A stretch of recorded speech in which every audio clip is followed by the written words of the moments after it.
And we're good to go. Let's call the meeting to order at 5:11. Okay. All right.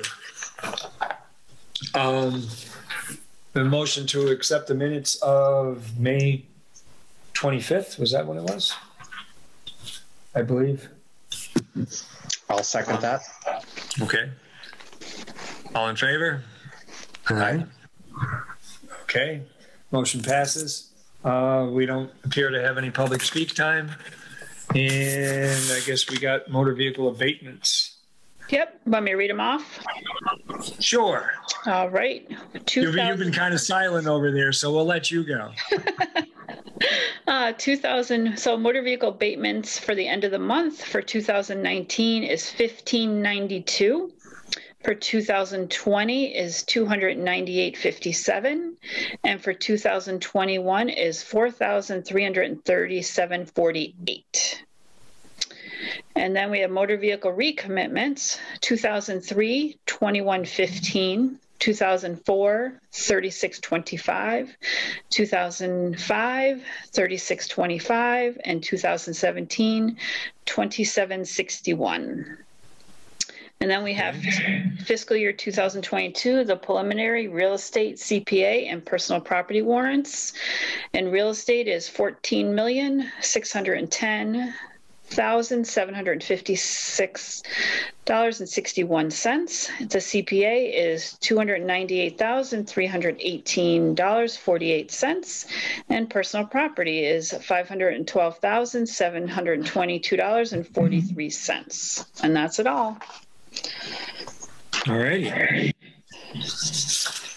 So, I guess moving right along, we have a motion. Do we need a motion to accept the motor vehicle abatements, motor vehicle recommitments, and preliminary real estate CPA and personal property warrants? Yes. I will second that.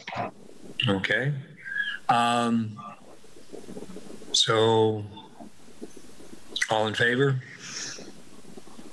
Okay. Motion passes.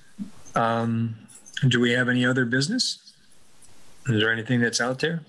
Actually, no, we don't. No? Okay. Everything going okay in the office? Everything smooth? You need anything? Everything's going okay. We have one outstanding ATB case with 15 Cottage Street. So we actually, the hearing had come up and we postponed it until the 21st. I thought we were going to have a little bit more time, but it kind of snuck up on me, so we postponed it again. I did talk to the attorney, and I was looking at the income and expense information, and I think that the crux of the situation is really that their expenses under one particular category, their legal and accounting, went from the 2 previous years, it was about 7,800 and then 9,200.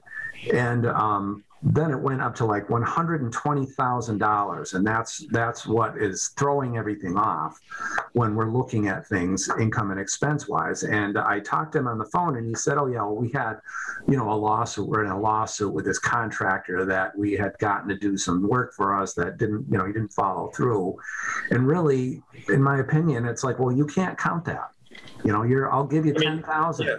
But if you've got this side lawsuit, are we going to are you going to show a greater income when you get the lawsuit settled and it's settled in your favor and you have a big settlement? Is your income going to go up astronomically too, and we'll get the benefit of that? It's like, I'm sorry, but that's really a side thing.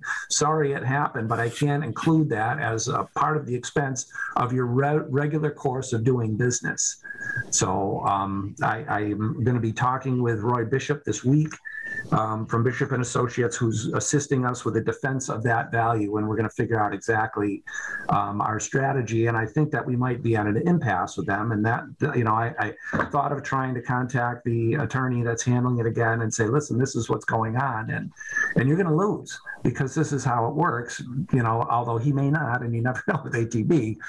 But I thought of just trying to talk sense to the guy and see if that would work. But I think it's probably going to come down to the hearing and then letting the the commissioner make the decision. Right. I mean, it's been my experiences with a lot of the housing units such as that and their management, that the fees that they themselves charge are basically how they get paid, because obviously the rents are not, they're subsidized. So, and, I've seen a lot of reports where, I mean, there's interesting expenses that are in there that any normal landlord would not be, wouldn't be incurring. And I mean, we get it. And also I think 40B allows you as a developer, to be able to make, I think 20%. I mean, 20 or 25%, which is fine. So, it's still a money-making proposition. But the other thing is, we went through with both of those projects, as I remember,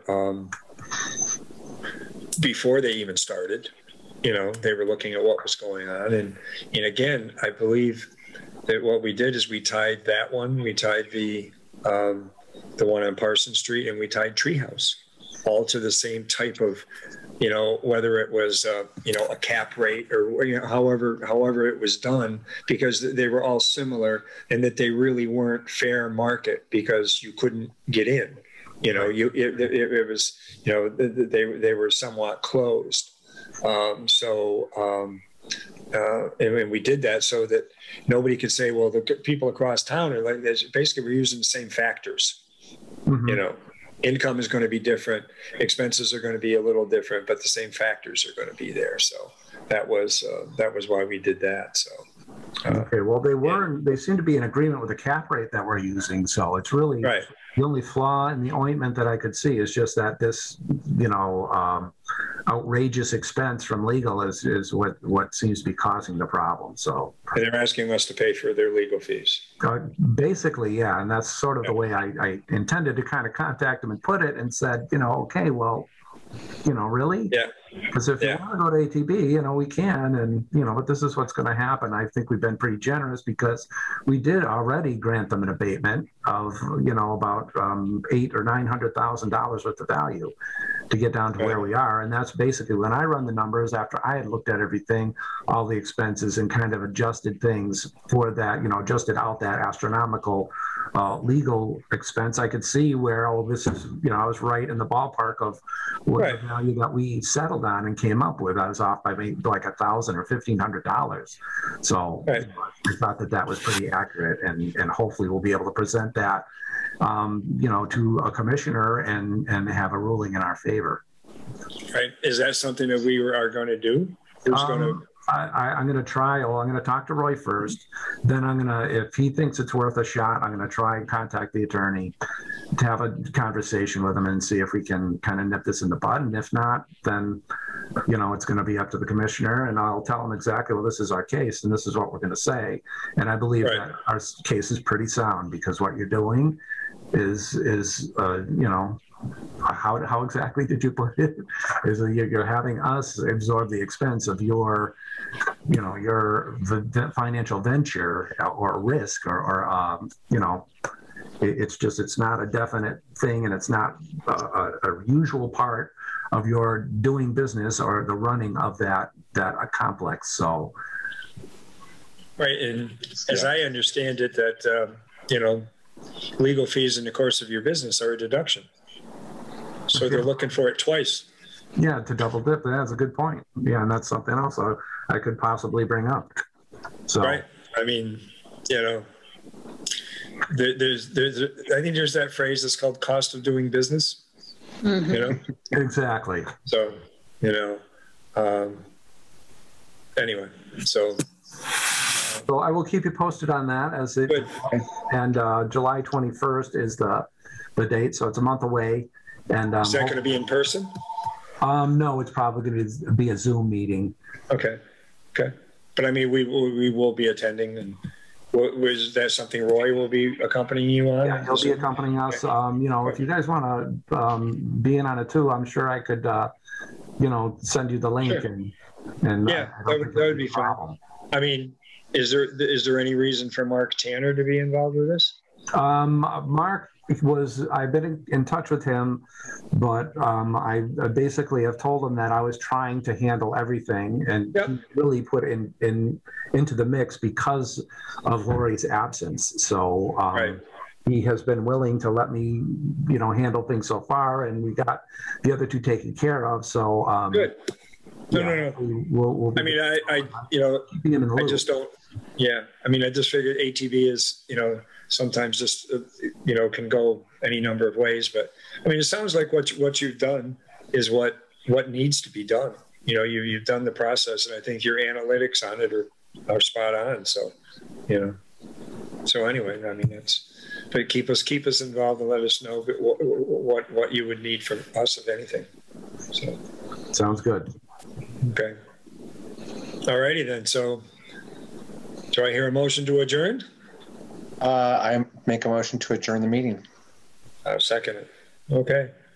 All right, all in favor? All in favor? Aye. So moved. And Christine, what are we going to do? Are you going to drop those off with me and I'll get them to Scott? I sure can. Okay. Okay.